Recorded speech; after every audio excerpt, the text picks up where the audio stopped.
Mais vinhetas aqui, é isso, é break news, é visão de jogo. As coisas acontecendo, né? Pois é, não para, viu? Nori, bom dia para você. Bom dia, Carol. Vamos falar um pouquinho de futebol, porque temos os clubes da Série A do Campeonato Brasileiro aprovando uma mudança importante, vai mexer bastante aqui com o nosso cenário.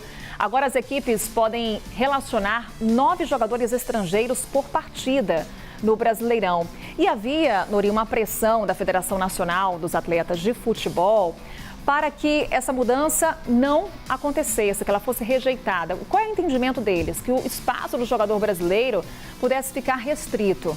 E aí eu te pergunto, faz sentido essa reclamação? O que essa mudança vai trazer de reconfiguração do nosso futebol? Eu acho que a reclamação, Carol, faz todo sentido, porque isso vai mudar radicalmente o conceito das categorias de base no futebol brasileiro. As categorias de base são aquelas que formam jovens jogadores.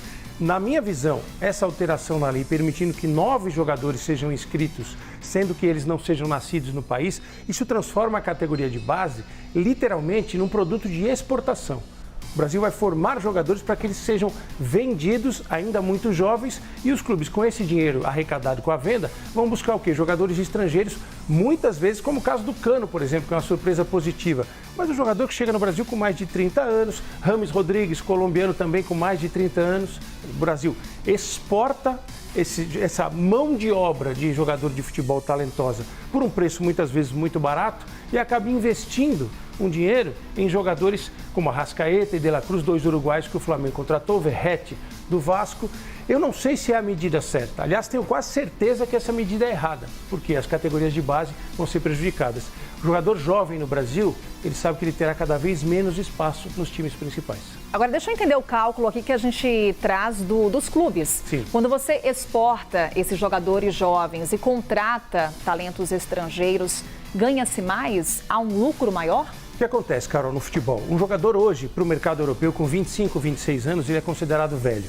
Então o investimento cai muito. O europeu vem ao Brasil prospectar jogadores cada vez mais jovens. Por quê? Quando ele pega esse jogador muito jovem, ele paga menos. Ele vai valorizar na Europa e numa revenda o clube europeu ganha muito mais dinheiro. Então o clube brasileiro virou o intermediário dessas negociações entre os grandes clubes europeus. Desvaloriza o clube, desvaloriza o jogador. É um processo inevitável, porque embora o Brasil no futebol seja muito rico na América do Sul, em relação às grandes potências europeias, o Brasil não tem nenhuma condição de concorrer. Flamengo, por exemplo, um time que fatura 1 bilhão e 200 milhões de reais, tem uma receita bilionária. Desta receita, quase 250 milhões são advindos da venda de jovens jogadores. Você percebe como é um cálculo difícil? E há situações que já estão acontecendo. Por exemplo, Carol, no Campeonato Brasileiro do ano passado, em julho de 2023, o Internacional de Porto Alegre enfrentou o Bragantino em Bragança Paulista. Nesse jogo havia 9 jogadores não nascidos no Brasil atuando pelo Internacional. Naquele momento a regra permitia apenas 7, mas havia 2 jogadores que eram nascidos fora do Brasil, mas tinham nacionalidade brasileira. Você percebe, um time importante como o Internacional, tradicionalíssimo, que vai a campo com 9 jogadores estrangeiros. Isso agora virou regra. Ainda nessa linha de perdas e ganhos, Nori, do ponto de vista técnico, então, a gente sai perdendo. Eu acho que o Brasil sai perdendo. Há vários exemplos no mundo. Por exemplo, a Itália, Carol, nos anos 80, abriu seu mercado para jogadores estrangeiros e se transformou na principal liga do futebol mundial. Isso ocorreu com a Espanha também. No caso da Itália, a Itália hoje sofre para revelar jogadores. Não foi positivo para a Itália isso. Para a Espanha foi. Depois da chegada de muitos estrangeiros, houve uma evolução técnica e a Espanha foi 2 vezes campeã europeia, já tinha apenas um título e foi campeã mundial.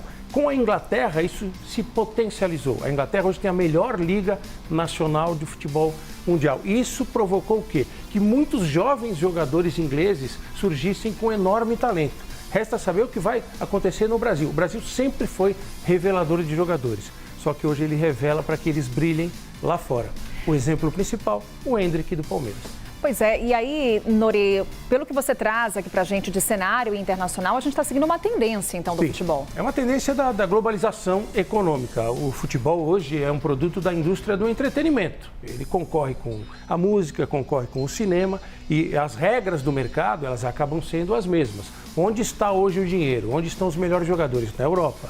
os clubes europeus vêm buscar no Brasil. O que querem os clubes brasileiros? Aumentar a receita com a venda dos jovens jogadores. Eu acho que aí o caminho é errado. E vão buscar jogadores estrangeiros aqui no mercado vizinho, Carol. Por quê? Porque esses jogadores são mais baratos. O futebol brasileiro paga muito bem para os seus jogadores. Um jogador de muito talento na Argentina, no Uruguai, no Paraguai, ele é contratado. Vou fazer um chute aqui, mas eu acho que não estarei errado nesse chute. Muitas vezes por metade do valor do que ganha um grande jogador no Brasil. Nossa, olha só a diferença. Nori, você citou aqui para a gente alguns exemplos de clubes que têm uma grande atuação de estrangeiros em suas equipes. Com essa mudança agora, tem algum time, alguma equipe que deve se beneficiar mais com essa alteração? Eu vi pelas notícias, o Internacional de Porto Alegre foi um clube que brigou muito por isso, que quis muito essa mudança. Porque é um clube que agora está investindo muito no mercado sul-americano, contratando muitos jogadores. Contratou o colombiano Borré recentemente. Esse investimento me parece que está alinhado com o desejo do Internacional. Mas todos os clubes brasileiros estão buscando muita gente no mercado vizinho. A gente viu o Flamengo com a Arrascaeta, que é um grande ídolo, foi buscar o De La Cruz. O Palmeiras vai vender o Endrick, já vendeu o Endrick, contratou um argentino de 23 anos, o Flaco Lopes. Contratou outro argentino, Aníbal Moreno. O São Paulo tem o Rames Rodrigues. Tinha na base, inclusive, jogadores africanos do São Paulo. Era um movimento dos clubes brasileiros, Carol. Antes de contratar jogadores profissionais, os observadores do futebol brasileiro iam ao mercado vizinho aqui para já contratar jovens jogadores para as categorias de base aqui do Brasil. Não sei se esse movimento continuará agora. É mercado da bola aquecido, a gente vai seguir falando de mercado da bola, mas agora trazendo um outro recorte, vamos falar de um clube aqui específico, vamos falar do Flamengo, que o clube ele fechou com o Léo Ortiz, que é zagueiro do Red Bull Bragantino, e chegou a ter negociações avançadas com o Maicon, volante do Corinthians. Mais provas do poderio financeiro do rubro-negro. Sem dúvida, eu diria que hoje o Flamengo é o investidor mais agressivo do mercado do futebol brasileiro. Ninguém tem a capacidade de investimento que o Flamengo tem. Por quê? Lá atrás, em 2013, o Flamengo tinha uma dívida absurda de quase 800 milhões de reais. Foi eleito um presidente chamado Eduardo Bandeira de Mello, fez o saneamento das contas do Flamengo. A partir deste momento, o Flamengo recuperou o seu poder de investimento e esse poder de investimento foi catapultado a níveis inacreditáveis.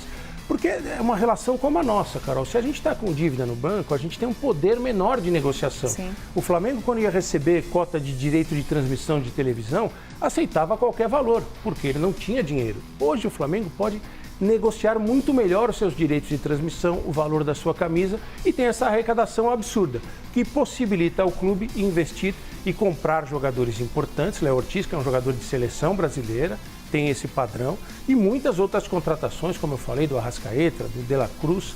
Ninguém consegue no futebol brasileiro hoje competir com o Flamengo nesse nível. Nem o Palmeiras, que é um time que tem uma arrecadação muito grande. É isso? Ninguém consegue barrar esse poderio do Flamengo? Consegue. É hoje? Hoje é impossível competir em termos de investimento com o Flamengo. A agressividade com que o Flamengo vai ao mercado, ela não tem paralelo em nenhum clube no futebol brasileiro.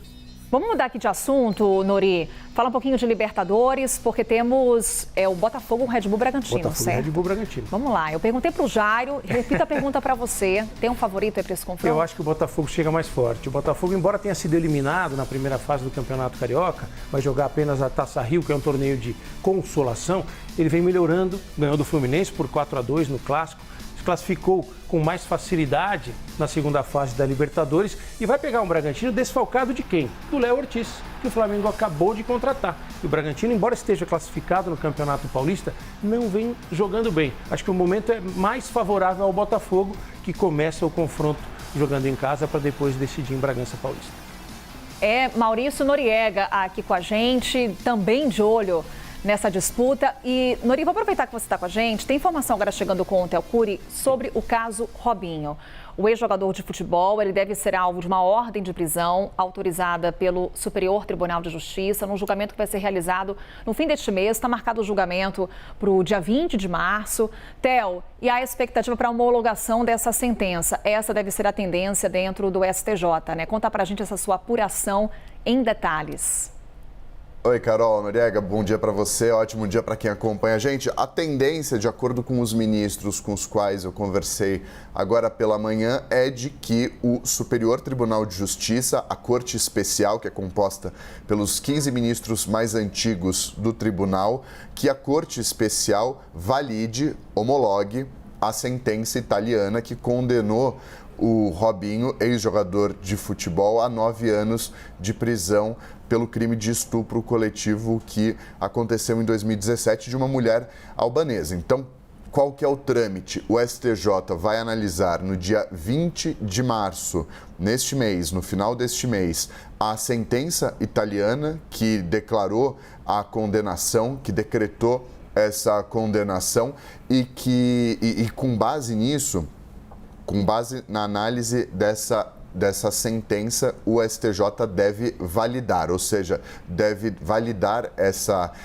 sentença. Eu estou ouvindo o retorno aqui, então eu vou tirar um pouquinho.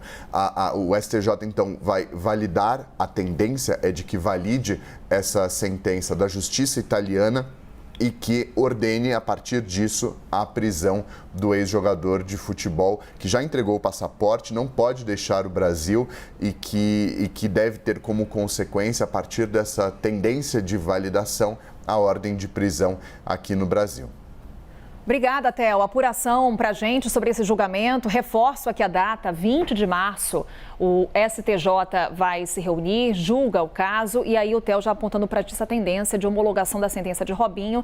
Ele que foi sentenciado lá na Itália, está no Brasil em liberdade, inclusive recentemente, né, Nori? A gente falou, ele estava lá no centro de treinamento do Santos. Sim. Apareceu por lá, bateu foto, você trouxe até a manifestação do presidente do clube sobre esse episódio. Eu acho que essa mudança, se for confirmada, se for feita a homologação da pena aplicada na Itália aqui no Brasil, ela muda a história desses crimes cometidos, não por jogadores de futebol, mas por qualquer brasileiro fora do país. O que acontece se houver a homologação? Ele tem que cumprir a pena aqui no Brasil numa prisão federal. O Brasil não tem acordo de extradição com a Itália para brasileiros natos, para naturalizados tem. É bom a gente colocar isso. O que aconteceu na minha visão geral do caso do Robinho? Que sabendo disso, o Robinho voltou da Itália para o Brasil e não poderia cumprir a pena na Itália pensando nessa questão do acordo de extradição inexistente. Agora, qualquer brasileiro que cometa um crime fora do Brasil, pensando nessa lógica de não haver extradição, eu acho que ele passa a analisar 10, 20, 100 vezes antes de cometer esse crime. Eu acho que, se for confirmada essa mudança pelo STJ, eu acho que é extremamente positivo e fica uma dura lição para quem acha que está acima da lei. 20 de março é a data no STJ, a gente vai acompanhar. Maurício Noriega, obrigada. Obrigado a você, Carol. É amanhã que você volta? Amanhã estamos de volta. Vamos ver quem passa aí, quem será o nono brasileiro na Libertadores, Bragantino ou Botafogo. Então, todos os detalhes com o Nori amanhã aqui no Visão do Jogo. Obrigada, Obrigado. Maurício Noriega.